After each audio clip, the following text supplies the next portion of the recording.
Students, इससे पिछली video में मैंने आपको एडजेक्टिव्स कराया था। आज मैं आपको वर्ब कराऊंगा।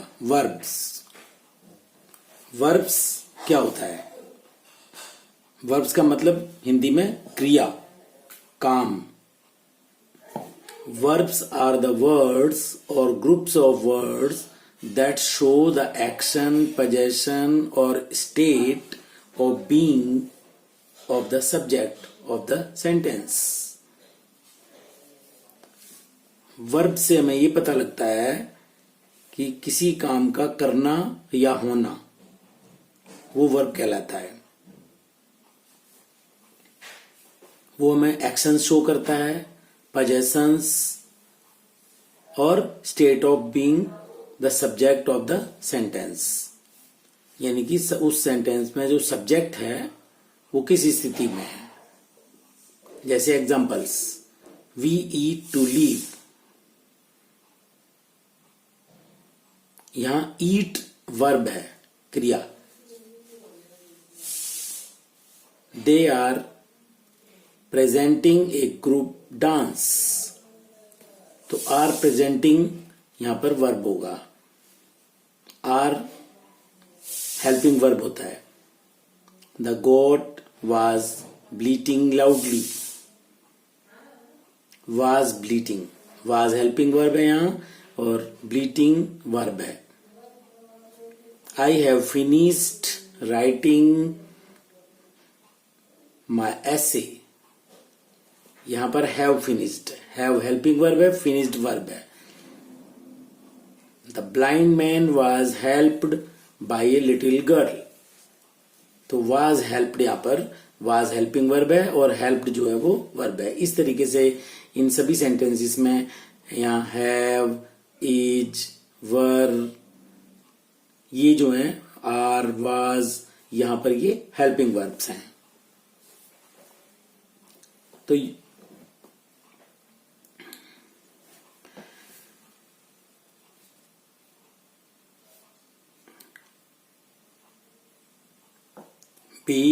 verbs based on function that perform and the qualities they possess. Verbs are grouped under two main heads. मतलब verbs को हम दो कैटेगरीज में बांटते हैं, एक तो मेन वर्ब और एक ऑक्सिलरीज। मेन वर्ब्स क्या होते हैं? Main verbs are the words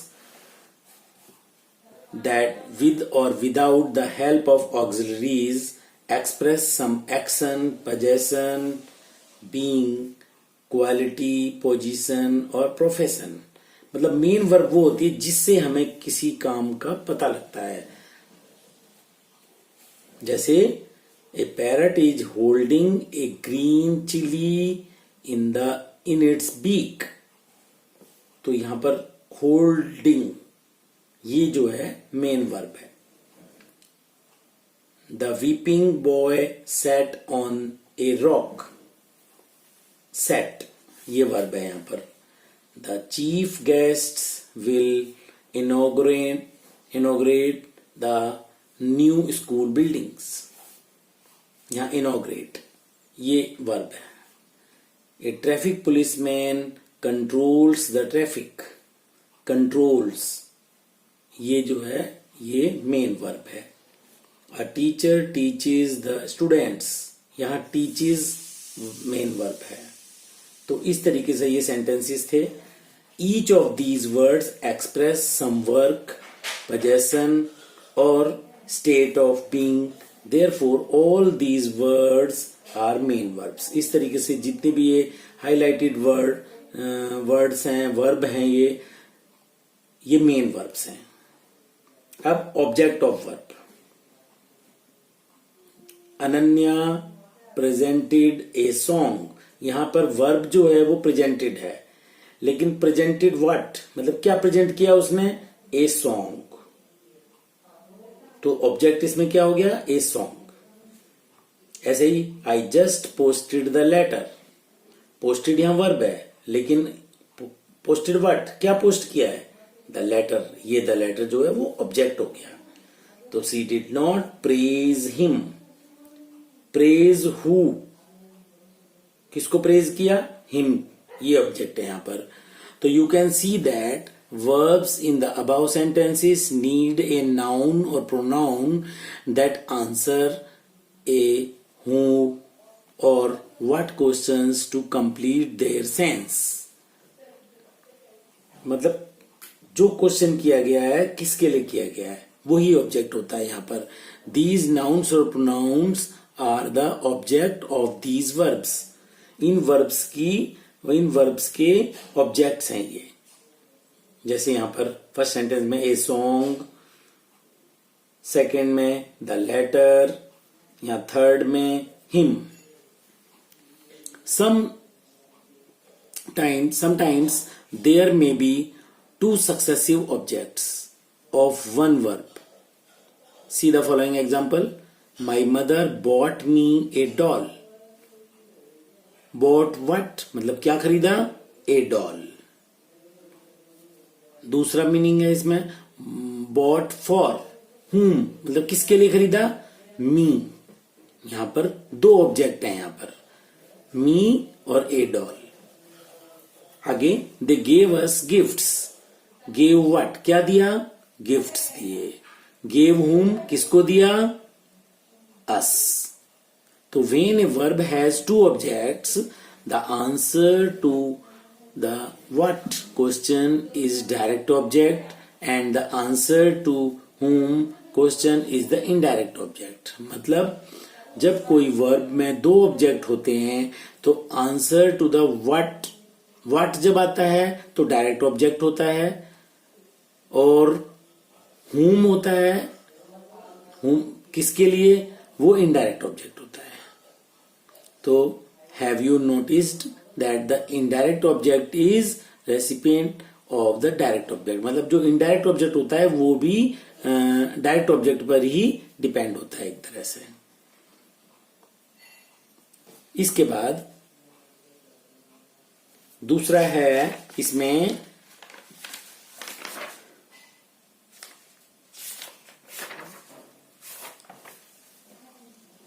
kinds of main verb. On the basis of presence or absence of object, main verbs can be divided into two categories। मतलब जो verb होती है या मेन वर्ब है जो, वो दो हिस्सों में डिवाइड की जाती है। दो टाइप होते हैं उसके, दो काइंड होते हैं। पहला ट्रांसिटिव वर्ब्स और दूसरा होता है इंट्रांसिटिव वर्ब। ट्रांसिटिव वर्ब्स क्या होते हैं? The main verbs having a direct object are called transitive verbs. मतलब जिसमें डायरेक्ट ऑब्जेक्ट होता है, मतलब कि जिस सेंटेंस में ऑब्जेक्ट होता है वो उसकी वर्ब को ट्रांसिटिव वर्ब कहते हैं। जैसे द मोंकी इज ईटिंग ए बनाना। तो ईटिंग तो वर्ब है यहां, लेकिन इसमें ऑब्जेक्ट दिया हुआ है, क्या खाता है वो? ए बनाना। तो ये इसका ऑब्जेक्ट हो गया। तो यहां पर ये जो ईटिंग है वो ट्रांसिटिव वर्ब है।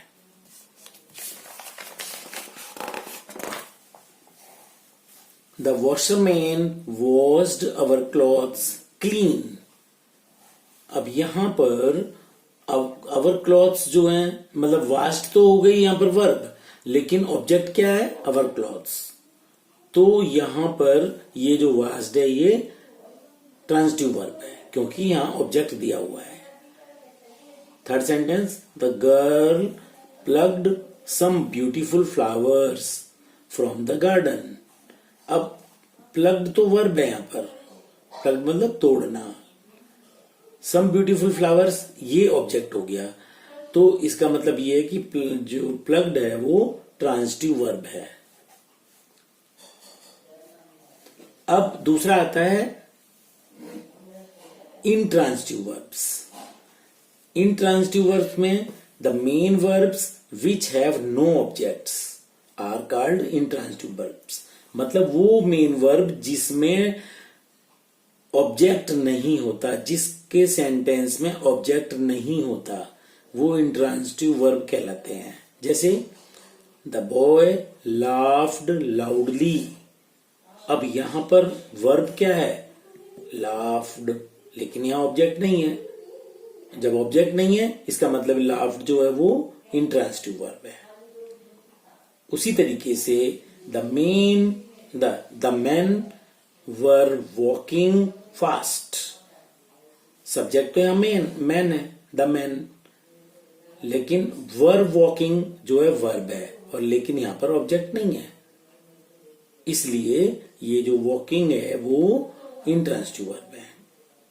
The child is sleeping in the cradle, यहां पर भी ऑब्जेक्ट नहीं है, स्लीपिंग है ना, तो ये जो है वो इंट्रांसिटिव वर्ब है। The girl cried to have a look at the dog, यहां क्राइड तो वर्ब है लेकिन ऑब्जेक्ट नहीं है, इसलिए क्राइड जो होगा वो इंट्रांसिटिव वर्ब होगा। The teacher sits in a chair in the class, object नहीं है, सिट्स वर्ब है तो ये इंट्रांसिटिव वर्ब है। तो इस तरह से आपको पता लग गया ट्रांसिटिव और इंट्रांसिटिव वर्ब में क्या डिफरेंस होता है।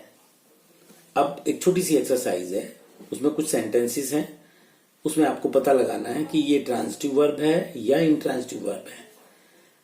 The leader was addressing a large crowd, अब यहां पर एड्रेसिंग तो वर्ब है और ऑब्जेक्ट क्या है यहां पर सेंटेंस में, ए लार्ज क्राउड, इसका मतलब ट्रांसिटिव वर्ब है। ये यही हमें पता लगाना है कि ये ट्रांसिटिव वर्ब है या इंट्रांसिटिव वर्ब है।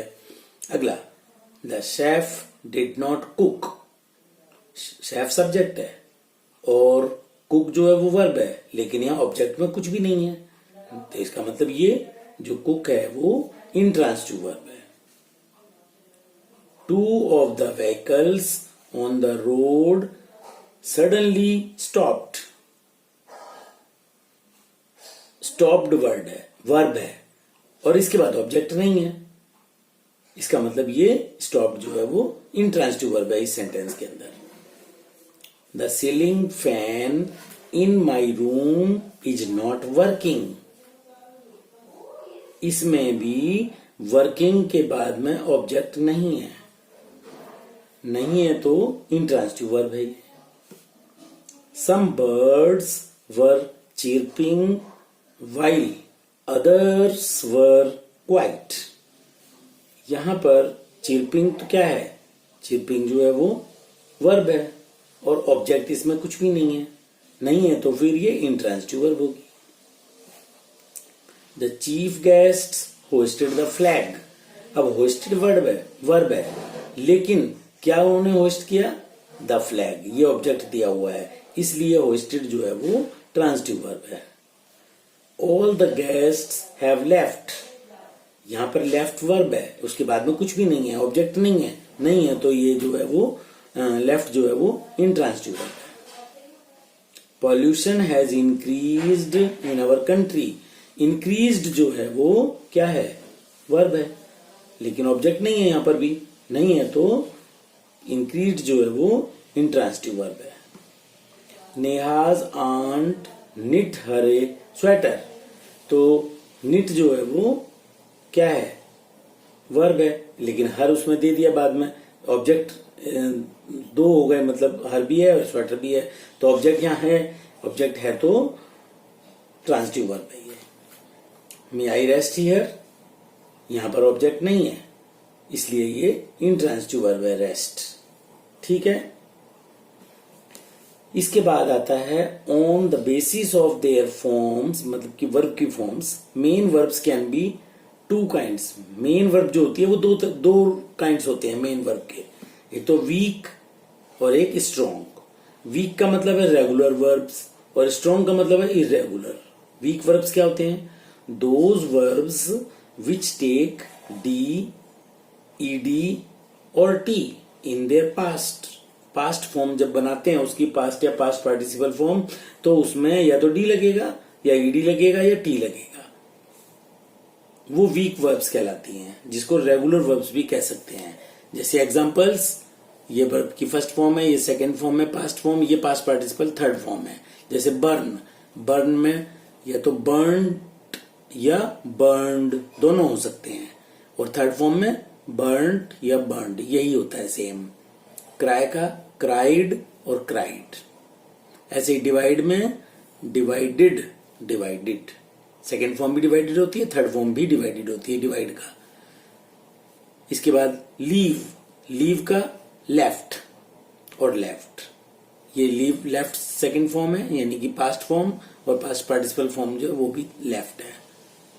फीड, फेड, फेड, यहां पर फीड तो है प्रेजेंट की फॉर्म और पास्ट की है फेड, और पास्ट पार्टिसिपल में भी फेड लगेगा। बाय, PUY बाय का बॉट और बॉट दोनों, पास्ट भी और पास्ट पार्टिसिपल भी दोनों में बॉट आएगा। Mean, meant, meant. से में सेड, सेड। वॉक का वॉक्ड, वॉक्ड। तो इस तरह से आपको आइडिया लग गया कि जिन सेंटेंसेस में हम लास्ट में जिस वर्ब में लास्ट में डी या ईडी या टी लगाते हैं पास्ट बनाने के लिए या पास्ट पार्टिसिपल बनाने के लिए, तो वो वीक वर्ब्स होती हैं। स्ट्रॉन्ग वर्ब्स क्या होती हैं? Those verbs which form their past and past participle form differently are called strong या इरेगुलर वर्ब्स। मतलब वो वर्ब्स जो अपना पास्ट या पास्ट पार्टिसिपल बनाने के लिए डिफरेंटली वर्ड को यूज करते हैं, वो स्ट्रॉन्ग वर्ब्स होती हैं। जैसे गो है कोई वर्ब प्रेजेंट फॉर्म में, तो पास्ट उसका बनेगा वेंट, गो का वेंट, और थर्ड फॉर्म होगी उसकी पास्ट पार्टिसिपल गॉन, यानी गो, वेंट, गॉन। राइट का राइट, रोट, रिटन, ये डिफरेंट आ रहे हैं ना दोनों वर्ड, ये स्ट्रॉन्ग वर्ब्स कहलाते हैं। Speak, spoke, spoken. Know, knew, known. तो नो प्रेजेंट की फॉर्म है, न्यू पास्ट फॉर्म है, और पास्ट पार्टिसिपल की नॉन। ऐसे draw, drew, drawn. Begin, began, begun. देखो ये डिफरेंट हो रहे हैं ना दोनों वर्ड, पास्ट के और पास्ट पार्टिसिपल के। Choose, chose, chosen. Bite, bit, bitten. Hide, hid, hidden. Hang, hung, hung भी होता है और हैंग्ड भी होता है, दोनों हो सकते हैं। Ride, road, ridden. Fly, flu, flown. ऐसे ही फ्रीज, फ्रोज, फ्रोजन। तो आपको मैंने ये कुछ वर्ब्स बताई जिसकी पास्ट फॉर्म और पास्ट पार्टिसिपल बनाते वक्त जो है डिफरेंट वर्ड्स यूज करते हैं हम, वो स्ट्रॉन्ग वर्ब्स कहलाती हैं। Some irregular verbs have all their three forms alike. मतलब ऐसी कुछ इरेगुलर वर्ब्स या स्ट्रॉन्ग वर्ब्स होती हैं जिनकी तीनों फॉर्म सेम होती हैं।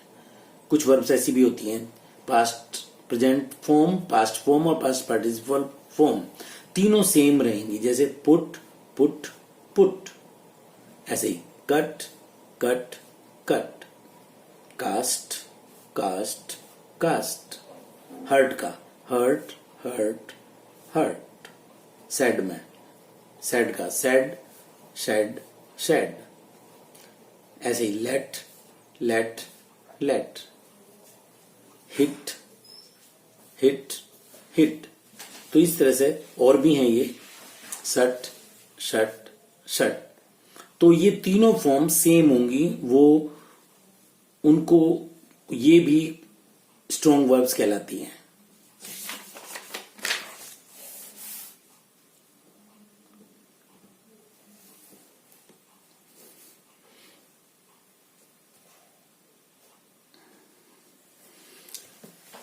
इसका एक पार्ट और होता है ऑक्सिलरीज और हेल्पिंग वर्ब। हेल्पिंग वर्ब मैंने अभी आपको थोड़ी देर पहले भी बताया था। जैसे इज, एम, आर प्रेजेंट में होती है, वाज, वर पास्ट में, फ्यूचर में विल या शैल, उसके बाद में can, could, will, would, must, etcetera. तो the words which help the main verbs complete their meanings are called auxiliaries और हेल्पिंग वर्ब्स। मतलब वो वर्ब्स जो अपनी मेन वर्ब को कंप्लीट होने में हेल्प करती हैं, उसके मीनिंग को क्लियरली शो करती हैं, वो हेल्पिंग वर्ब कहलाती हैं। जैसे I am writing an essay. Writing क्या है, यहां पर वर्ब है, और एम हेल्पिंग वर्ब है। We were decorating our house for Christmas. यहां पर डेकोरेटिंग वर्ब है, मेन वर्ब जो है, लेकिन इसमें हेल्पिंग वर्ब क्या है जिसको ऑक्सिलरीज कह सकते हो, were. A fox has wounded the deer. यहां पर हैज और हेल्पिंग वर्ब है। The principal had called a meeting. Had helping verb है यहां पर। Will they play chess today. Will. I shall give you a gift on your birthday. तो इस sentence में शैल हेल्पिंग वर्ब है, main verb इसमें give है। This glass was broken by a boy. तो यहां ब्रोकन जो है वो तो वर्ब है, मेन वर्ब, लेकिन वाज जो है वो हेल्पिंग वर्ब है। The pilot was not flying A helicopter. Flying verb है, लेकिन वाज यहां पर हेल्पिंग वर्ब है। She can join our company. Join main verb है और कैन हेल्पिंग वर्ब है। तो you must see this documentary. यहां इस सेंटेंस में सी वर्ब है और मस्ट जो है वो हेल्पिंग वर्ब है।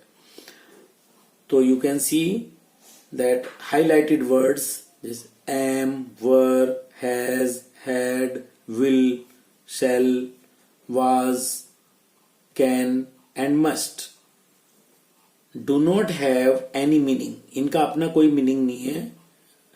They are just helping their corresponding verbs. वो अपनी मेन वर्ब को, जो भी उनकी वर्ब है, उसको हेल्प कर रहे हैं।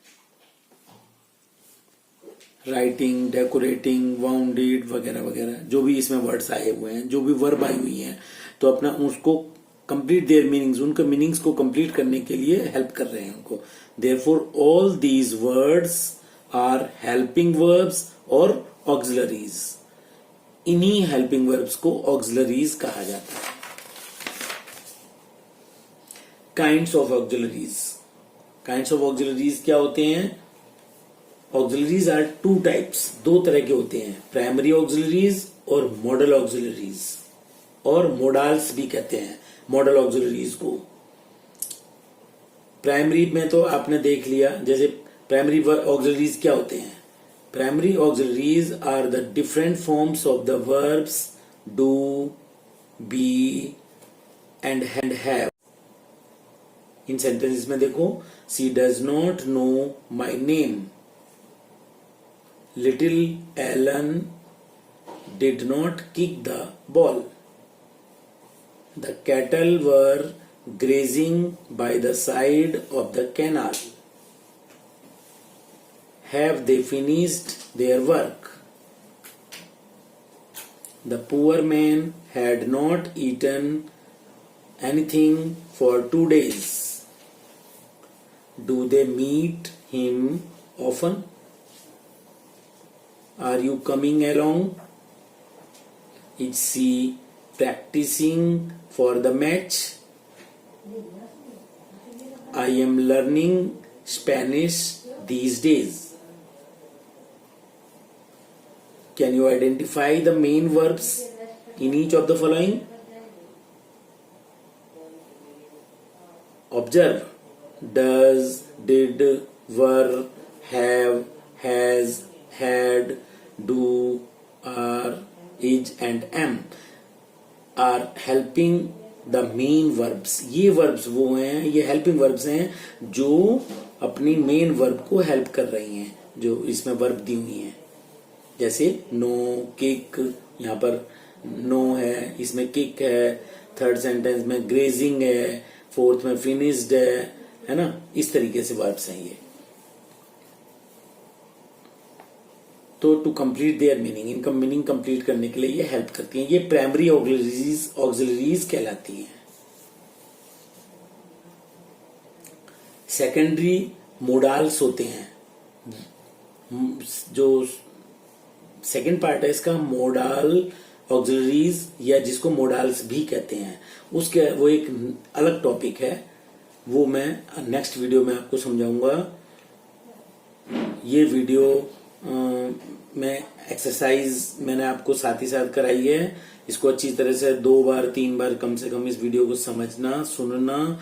उसके बाद में जो पीडीएफ भेज रहा हूं उस पीडीएफ को अपने रजिस्टर में कंप्लीट करना, और कोई डाउट्स हो तो आप पूछ सकते हो, कमेंट बॉक्स में डाल सकते हो, और सब्सक्राइब जरूर किया करो। जो भी आप वीडियो देखते हो उसको सब्सक्राइब जरूर करो। और कोई डाउट्स हो किसी भी प्रकार के तो आप पूछ सकते हो जब चाहो तब। सबको अपना काम प्रैक्टिस करनी है, रफ कॉपी में खूब, और रजिस्टर में साफ साफ राइटिंग में काम करना है। दोनों पेन यूज करो, ब्लैक पेन, ब्लू पेन, और प्रैक्टिस करो। और घर में स्टे एट होम, बाहर बिल्कुल खेलने मत जाओ अभी जब तक लॉकडाउन है। अपने इंडोर गेम्स खेलो, पेरेंट्स की बात मानो, पेरेंट्स को हेल्प करो काम में, और अपने काम को प्रॉपर्ली अच्छी तरीके से करो। Now okay.